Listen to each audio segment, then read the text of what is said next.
J'aimerais juste lire en guise d'introduction avant de rappeler ce que nous sommes en train de voir. Juste lire l'Écriture. J'aimerais lire dans Jean chapitre 1.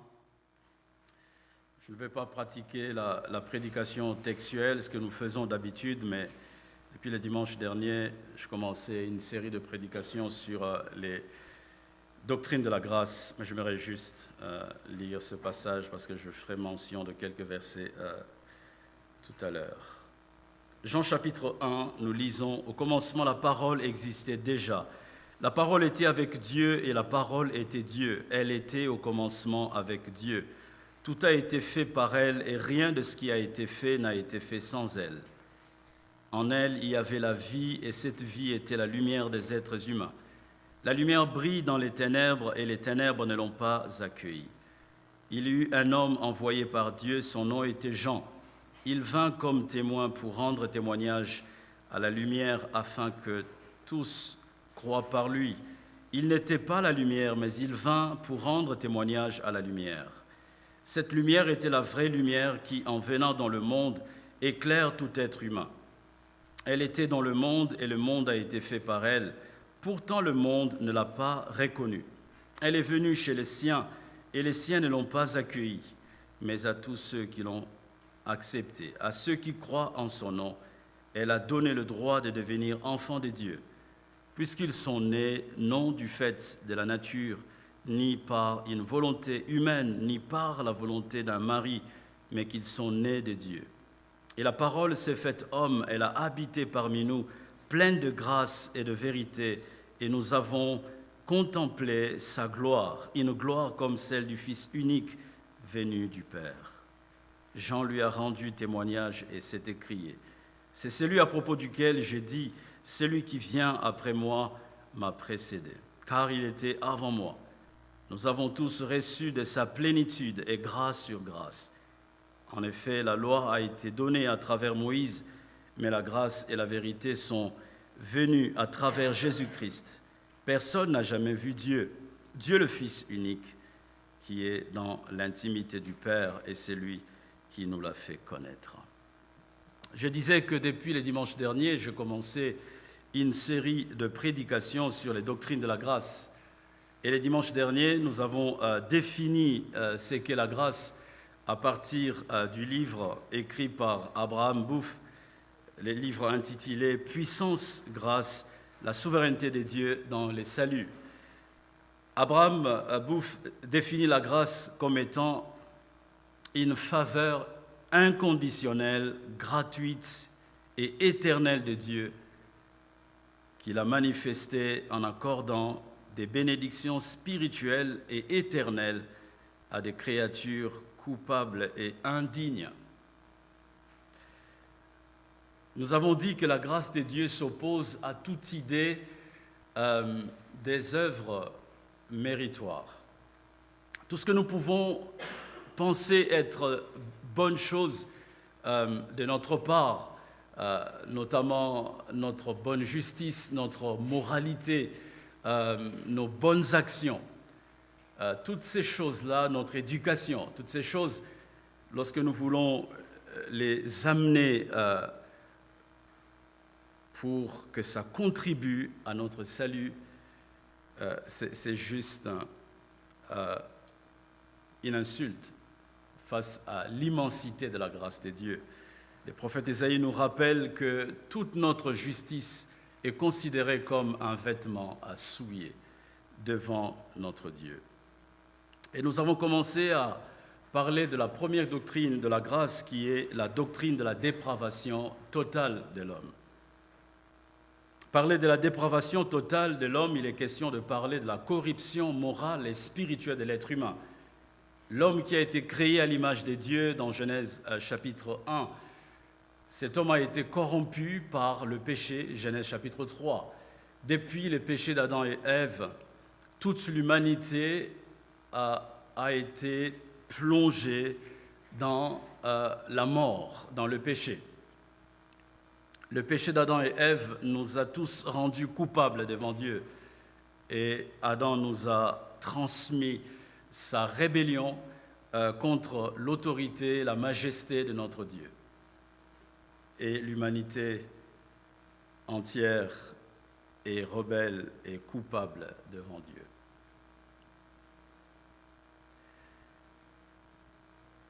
Ce matin, j'aimerais parler de quelques effets de la dépravation totale.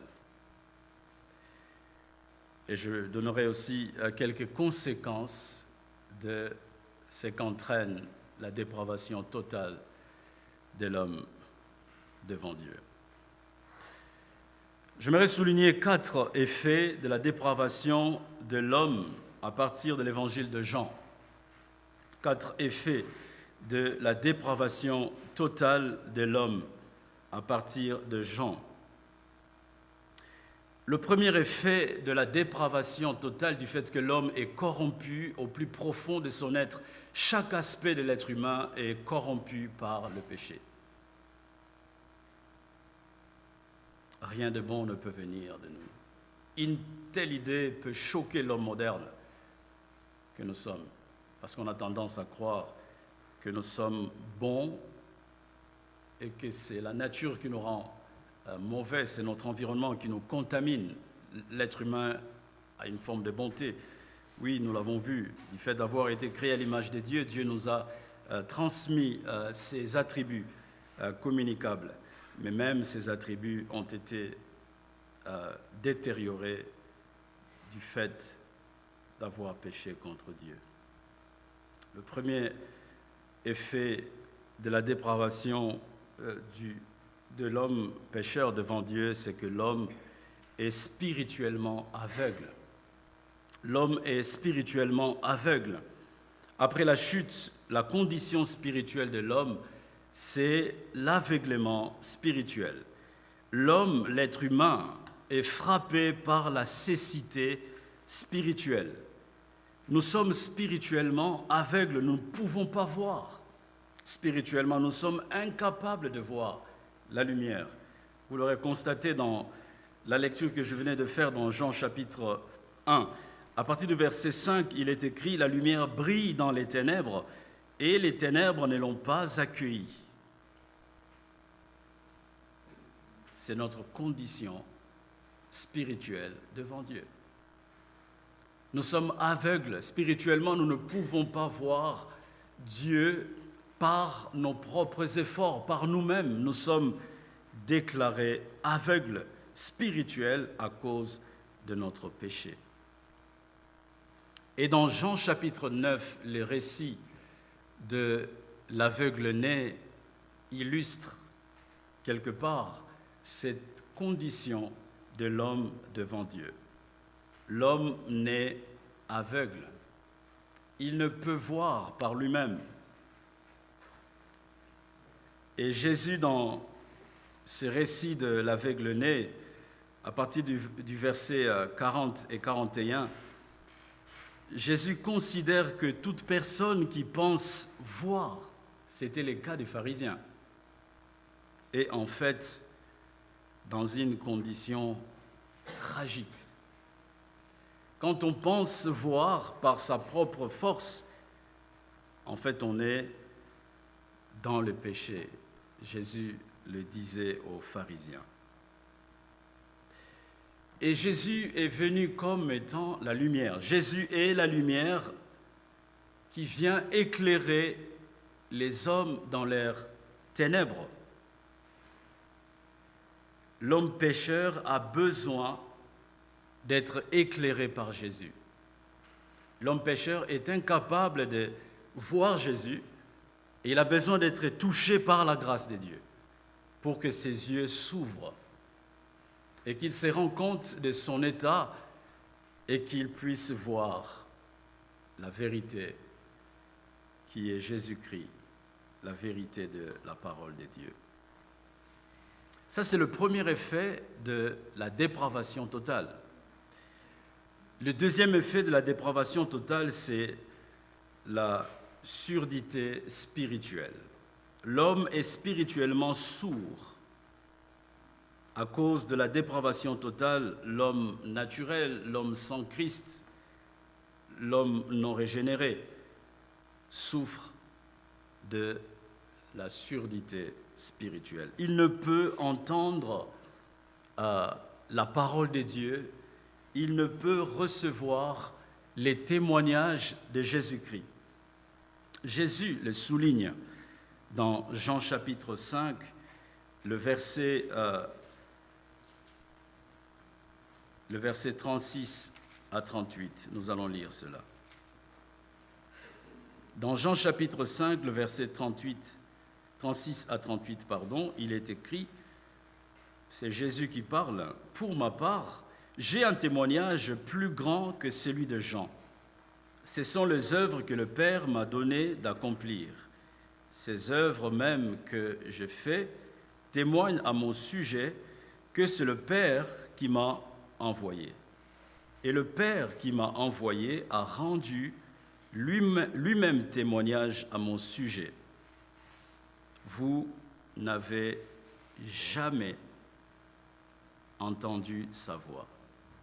Vous n'avez jamais entendu sa voix. Vous n'avez pas vu son visage. » Jésus parle aux pharisiens qui sont détenteurs de la loi, qui sont descendants d'Abraham, qui sont descendants de Moïse. Ils connaissent la loi de Moïse. Mais Jésus leur dit ici que vous n'avez jamais entendu la voix du Père. Cela illustre, chers amis, notre condition spirituelle. On ne peut pas entendre la voix de Dieu. On ne peut pas le voir parce que nous sommes aveugles, nous sommes sourds. Il y a donc dans l'homme une incapacité à recevoir non seulement les témoignages du Père, mais aussi celui du Fils. Or, la Bible nous dit que la foi vient de ce qu'on entend, et ce qu'on entend vient de la parole de Dieu, de la parole du Christ. Nous ne pouvons pas avoir la foi si nous n'avons pas reçu, entendu la parole de Dieu. Et l'homme est en effet incapable d'entendre la parole de Dieu, les témoignages du Père et du Fils dans les Écritures.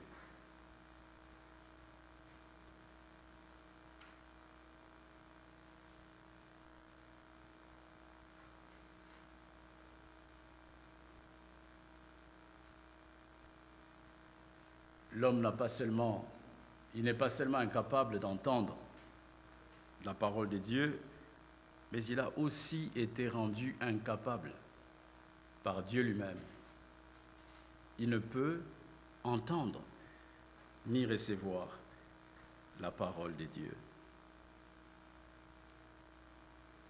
L'homme naturel a donc besoin de recevoir ou d'être touché par le Christ. Nous avons besoin du toucher de la grâce pour que nos oreilles spirituelles s'ouvrent afin d'entendre la parole de Dieu, pour qu'en entendant la parole de Dieu, la foi naisse dans notre cœur.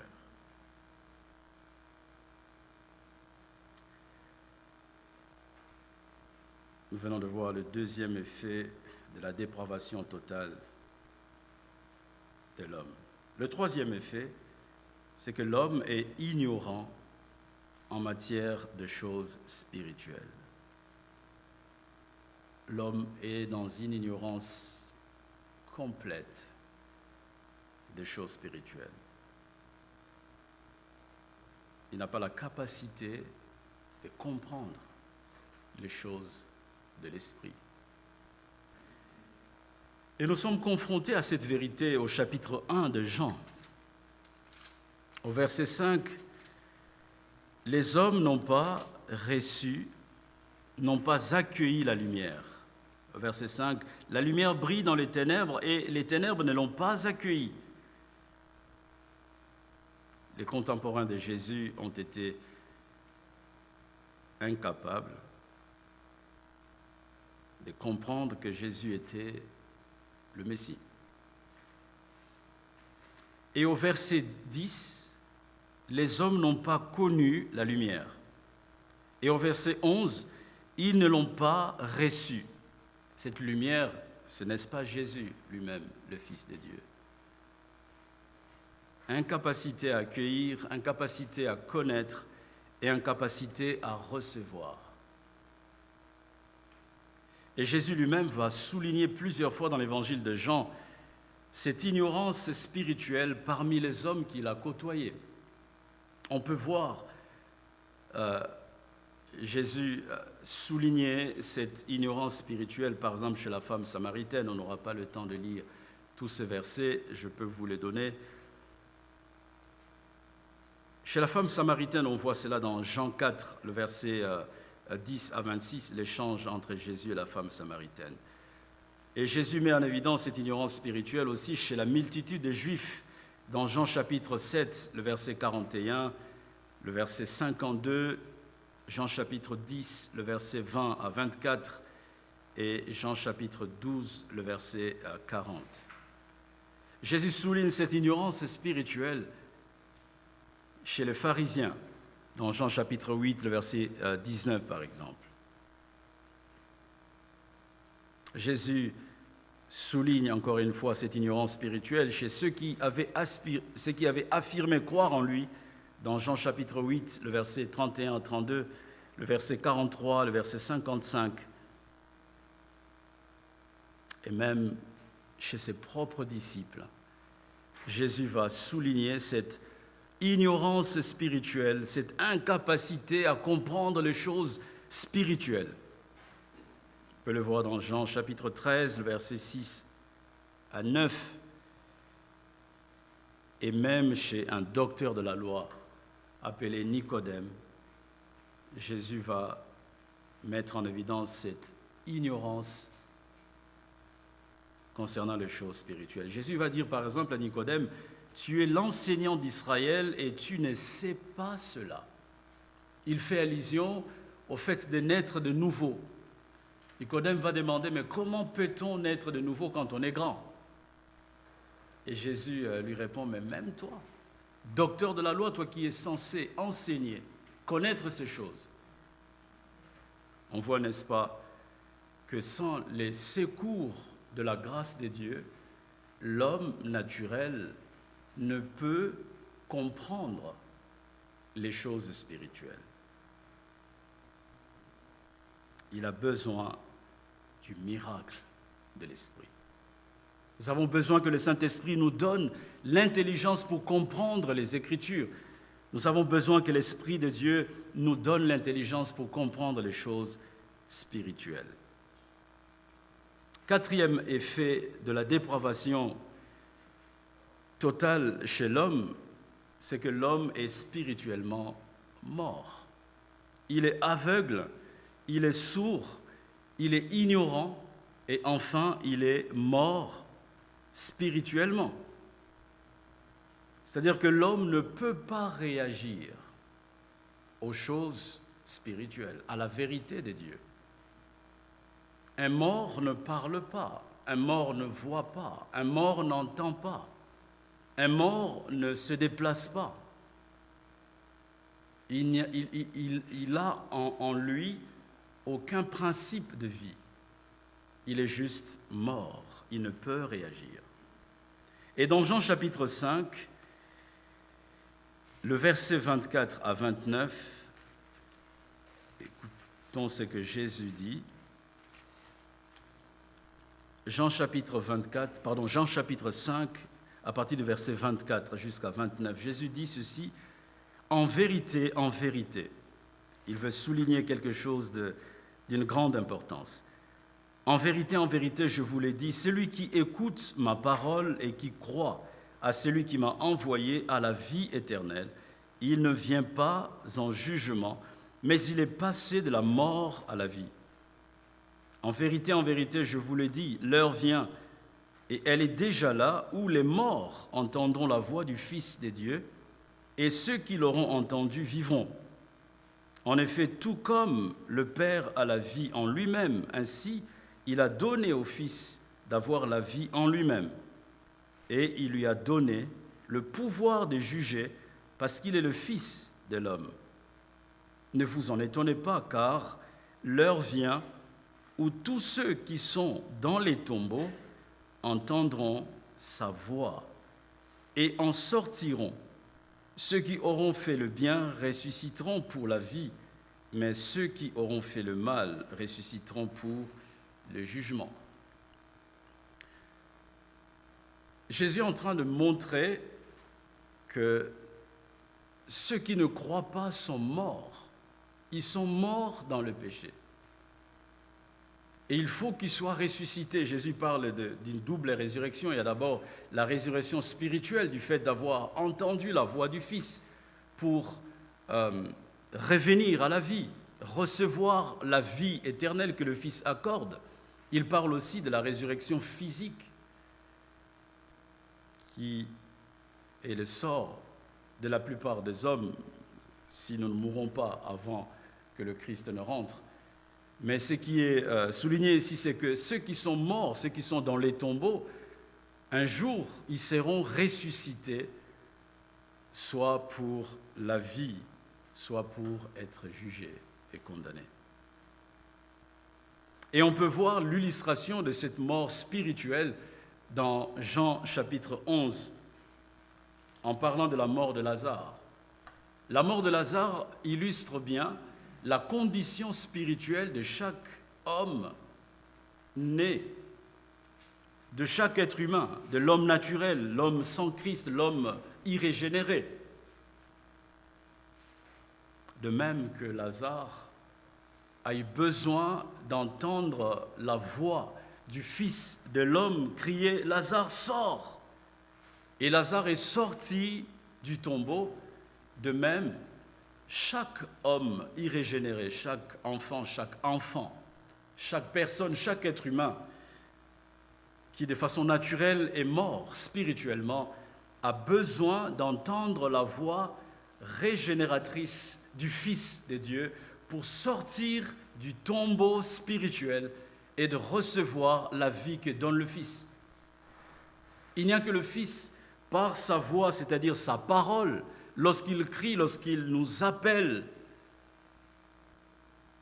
c'est seulement par sa voix que l'on peut sortir de la mort spirituelle pour recevoir la vie spirituelle que lui et lui seul est capable de donner, parce que l'homme n'a pas de vie en lui-même, en dehors du Fils de Dieu. Et l'apôtre Paul le dit encore bien dans son épître au chapitre 2. On avait lu ça le dimanche dernier aussi, le verset 5. Paul dit « Nous qui étions morts en raison de nos fautes, il nous a rendus à la vie avec Christ. » Notre condition spirituelle, c'est la mort. On ne peut pas réagir à la parole de Dieu, on ne peut pas réagir à la voix de Dieu. Mais par le Christ, Dieu nous a rendus à la vie.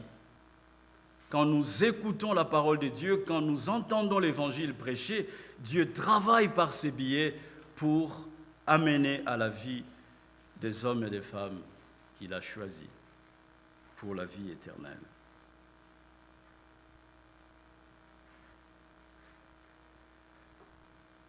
Du fait que l'homme soit aveugle, sourd, ignorant concernant les choses spirituelles, mort spirituellement, ses désirs et sa volonté sont diamétralement opposés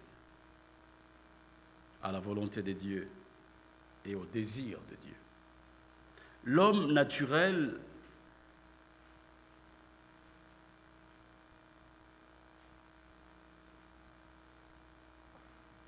a de l'antipathie, c'est-à-dire de l'aversion, de l'animosité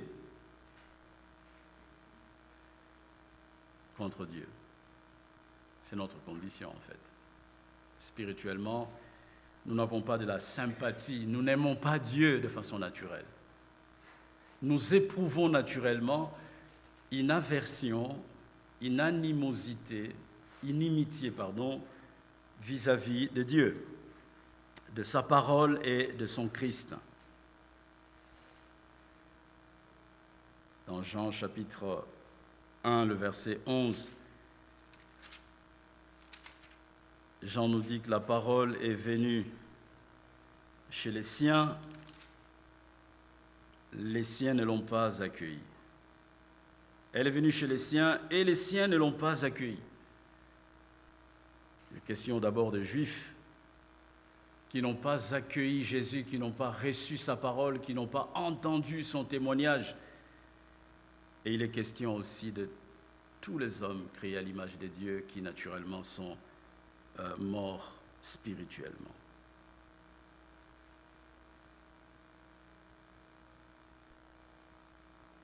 Dans Jean chapitre 3, le verset 19 à 20, il est dit « Et voici quel est ce jugement. La lumière est venue dans le monde et les hommes ont préféré les ténèbres à la lumière parce que leur manière d'agir était mauvaise. En effet, toute personne qui fait le mal déteste la lumière et elle ne vient pas à la lumière pour éviter que ses actes soient dévoilés. » On a de la version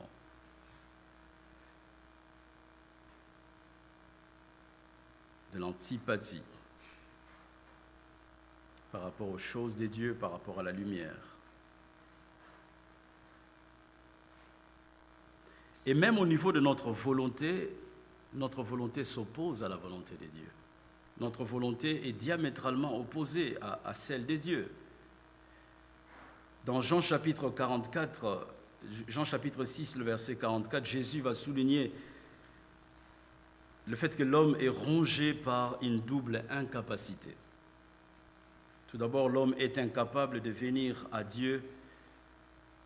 Christ, pour avoir la vie. Dans Jean 6, 44, Jésus dit « Personne ne peut venir à moi, à moins que le Père qui m'a envoyé ne l'attire, et moi je les ressusciterai le dernier jour. » On ne peut pas venir de notre propre chef à Jésus. Nous en sommes incapables du fait de notre état spirituel. Personne ne peut venir à moi. On n'a pas cette volonté-là. À moins que le Père qui a envoyé Jésus ne nous attire. Si Dieu ne nous attire pas à Christ, nous ne pouvons pas aller à lui. Impossible. Parce qu'un mort ne peut pas s'élever de lui-même pour courir. Et Jésus ajoute au verset, le verset 65 de Jean 6. « Voilà pourquoi je vous ai dit que personne ne peut venir à moi, à moins que cela ne lui soit donné par mon Père. » Incapacité de la part de l'homme naturel à aller vers le Christ.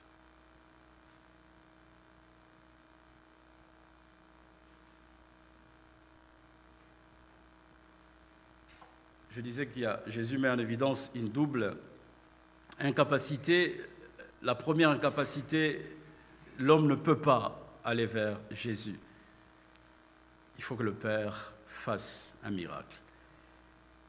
Et Jésus met aussi en évidence une autre incapacité que prouve l'homme non régénéré, c'est que l'homme non régénéré, l'homme naturel, est incapable de croire en Jésus. Regardons cela dans Jean chapitre 12.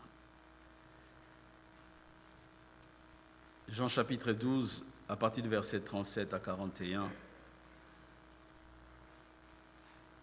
Jésus dit, malgré tous les signes miraculeux qu'il avait faits devant eux, ils ne croyaient pas en lui.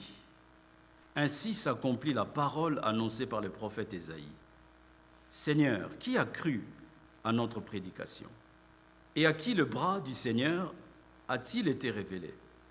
Ésaïe a dit encore, pourquoi ils ne pouvaient pas croire. Il a aveuglé leurs yeux et il a endurci leur cœur pour qu'ils ne voient pas de leurs yeux, qu'ils ne comprennent pas dans leur cœur, qu'ils ne se convertissent pas et que je ne les guérisse pas. Isaïe dit cela lorsqu'il vit sa gloire et qu'il parla de lui. On voit, n'est-ce pas, cette incapacité. L'homme ne peut pas croire de son propre chef.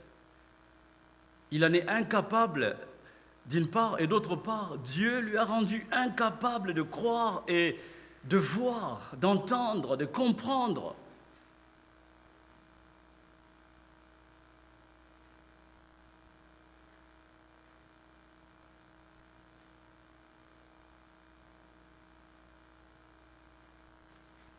Chers frères et sœurs, bien que l'homme soit incapable de faire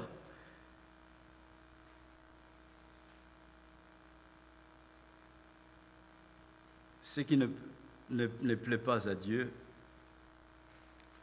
cependant, il reste responsable en fait de faire ce qui lui plaît.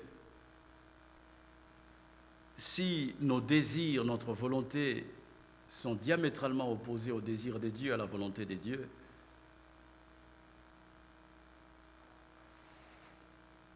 cela ne nous enlève pas notre responsabilité lorsque nous agissons de manière qui ne glorifie pas Dieu. L'homme est responsable de ses actes devant Dieu.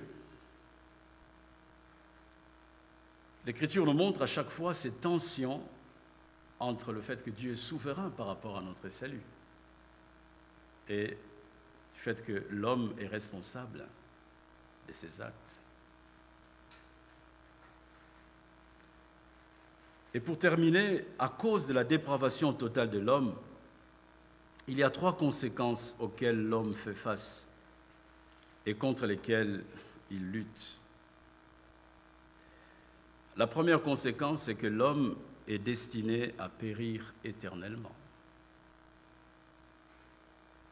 L'homme est destiné à périr éternellement. Dans Jean chapitre 3, le verset 16 que nous connaissons, la Bible dit « Car Dieu a tant aimé le monde, il a donné son Fils unique, afin que quiconque croit en lui ne périsse pas, mais qu'il ait la vie éternelle.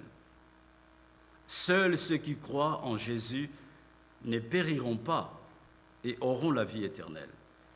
Mais ceux qui ne croient pas en Christ périront donc éternellement. »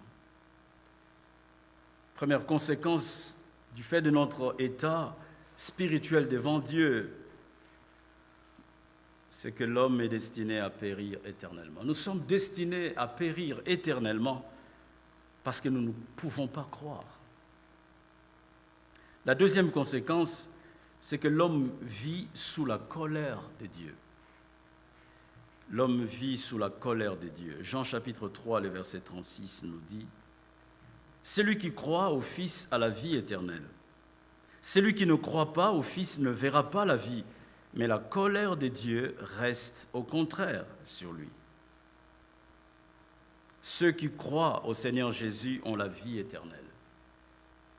Mais la colère de Dieu reste ou demeure sur ceux qui désobéissent. »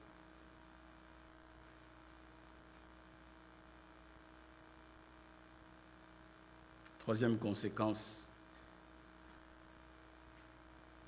c'est que l'homme est déjà condamné.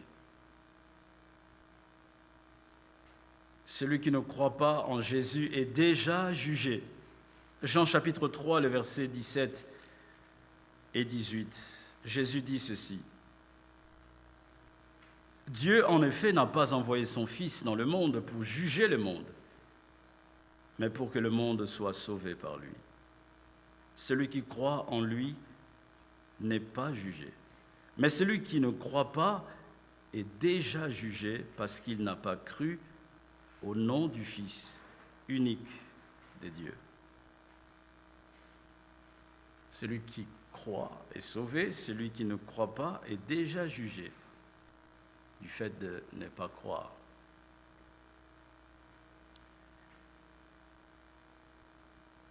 Et un jour viendra où le Seigneur Jésus va proclamer publiquement ses jugements. Ces jugements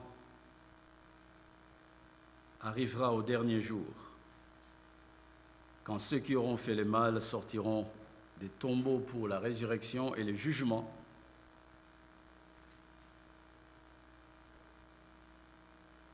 et les élus de Dieu pour la vie éternelle. Chers amis, c'est le diagnostic du divin médecin de nos âmes.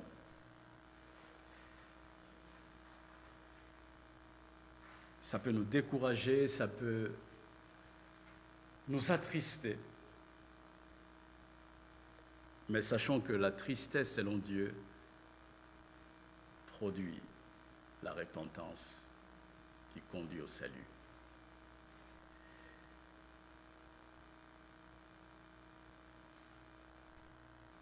L'homme a besoin d'être secouru par la grâce de Dieu. Si la grâce de Dieu ne nous vient pas au secours, nous sommes perdus éternellement. Nous ne pouvons venir à Dieu par nos propres efforts. C'est le témoignage de l'Écriture, c'est le diagnostic et le pronostic que Dieu nous montre dans sa parole. Nous avons besoin de recevoir la grâce d'un cœur nouveau. Je vais terminer par ces paroles de Moïse dans Deutéronome chapitre 29. Ce sont les dernières paroles de Moïse avant de mourir. Deutéronome chapitre 29, les 3 premiers versets.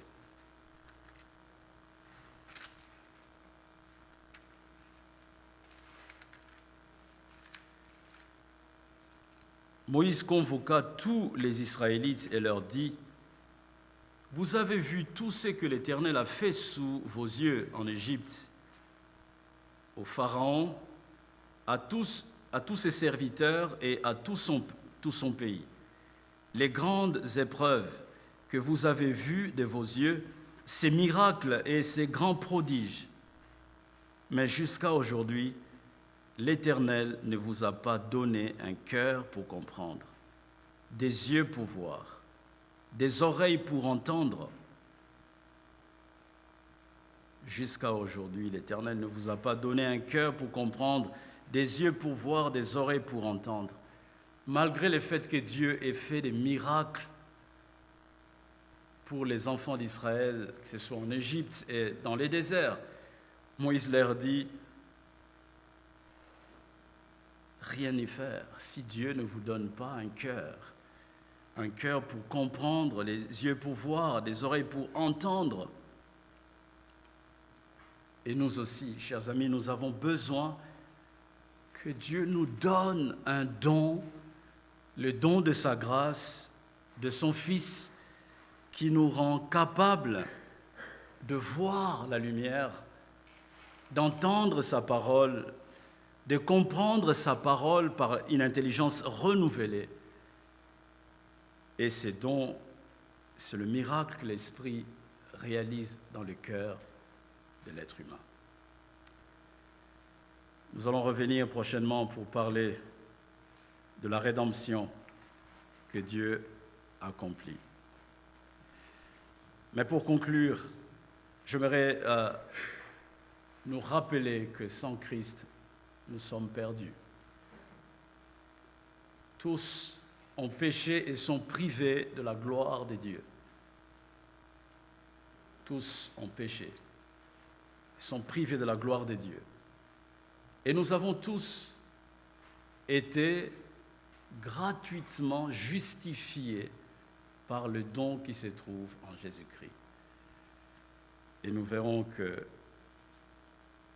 Dieu est tellement bon, il est riche en bonté, et son plan est sage, son plan est parfait pour ses élus. C'est ce que nous verrons prochainement. J'aimerais juste conclure par la prière.